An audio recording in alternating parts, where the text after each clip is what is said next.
Smart మీటర్ల పెట్టడాన్ని వ్యతిరేకించండి. Smart మీటర్ల పెట్టడాన్ని వ్యతిరేకించండి. చెత్త పన్ను తక్షణమే రద్దు చేయాలి. చెత్త పన్ను తక్షణమే రద్దు చేయాలి. అధిక ధరలు అరికట్టాలి. అధిక ధరలు అరికట్టాలి. అధిక ధరలు అరికట్టాలి. జిందాబాద్ సిపిఎం. జిందాబాద్ సిపిఎం. పెంచిన కరెంటు ఛార్జీలు రద్దు చేయాలి.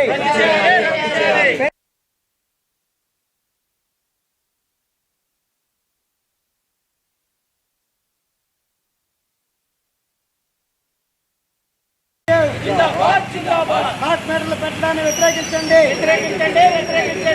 స్మార్ట్ మీటర్లు పెట్టడాన్ని వ్యతిరేకించండి. ప్రజలపై భారం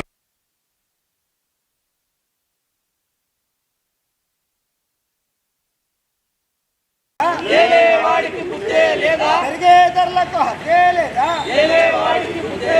పెంచిన కరెంటు ఛార్జీలు రద్దు చేయాలి. పెంచిన కరెంటు ఛార్జీలు రద్దు చేయాలి. పెంచిన స్మార్ట్ మీటర్లు పెట్టడాన్ని వ్యతిరేకించండి.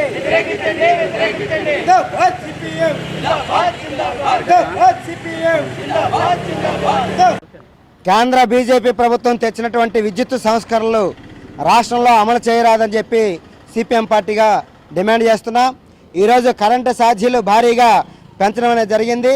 ఎప్పుడో 2014లో కాల్చినటువంటి కరెంటు ఛార్జీలు 2014 నుండి 2023 వరకు కాల్చినటువంటి కరెంటు ఛార్జీలకి యూనిట్కి 80 పైసలు చొప్పున దాదాపు 7,500 కోట్ల రూపాయలు ఈరోజు ప్రజల మీద భారాలు వేసింది.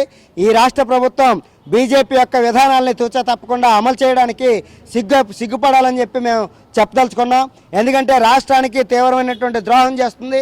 ఒక పక్కన విద్యుత్తుని ప్రైవేటు పరం చేస్తుంది, ఇంకోవైపున ప్రభుత్వ రంగ సంస్థలన్నింటినీ కూడా ప్రైవేటు పరం చేస్తుంది. ప్రజల అంటే ఇక్కడ ఉన్నటువంటి అప్పుల కోసం ఈరోజు సంస్కరణలు మేము అమలు చేస్తామని చెప్పి మోకాలడ్డినటువంటి పరిస్థితి కనబడుతుంది. ఈరోజు బీజేపీ ప్రభుత్వానికి వైసీపీ ప్రభుత్వం దాసోహం అయిపోయి ప్రజల మీద భారాలు అనేది విపరీతమైనటువంటి భారాలు మోపుతుంది.